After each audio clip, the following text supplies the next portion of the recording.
You might be developing something that's quite easy to test locally. So for example, if you're making a containerized API, you might just be able to run that container with Docker locally or with a similar open source tool, and then be able to do everything you need to and verify that it works properly just on your machine. For some cloud things, actually creating a lifelike environment on your local machine is very difficult. So for a Lambda function, for example, you can do some Lambda emulation locally if you're using the containerized ones.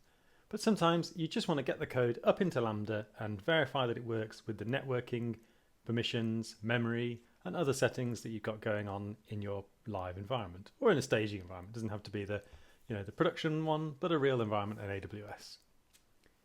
This is made much easier with the Watch functionality of CDK that's looking out for changes in Docker images using ECS, Lambda functions, and step functions. And if any one of those things changes, it does a bit of a hot swap style deployment where it doesn't go directly through CloudFormation. So let's create a new package script to do some watching. And then we're going to have to rename this one that we had already for TypeScript. So let's call that build::watch instead. When we've got that in place, we can then go and have a look in our CDK.json, and you can see we've got some configuration for watching files.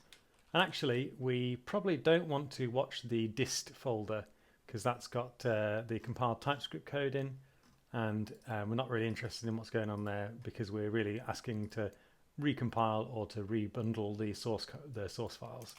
So let's stick dist in there as well, and let's do an npm run watch. And it will tell you where it's looking for changes, and it does a bit of initial setup and then says, okay, here's a warning, we are hot swapping things in, or we're directly deploying things into AWS outside of CloudFormation, and so there's just a bit of a bit here to reiterate that you shouldn't be using this for production. It's just a development resource. Once that's done, let's go and try and change one of our Lambda functions. So we'll pop into lib, find the Lambdas, we'll get the original brush your teeth one, get to the index file, and let's say that we are having a bit of a play around with the template. So why don't we add another message? Why don't you go and brush them now? Give that a save, and it detects that something's changed, does a quick bundle and build, and then we're done.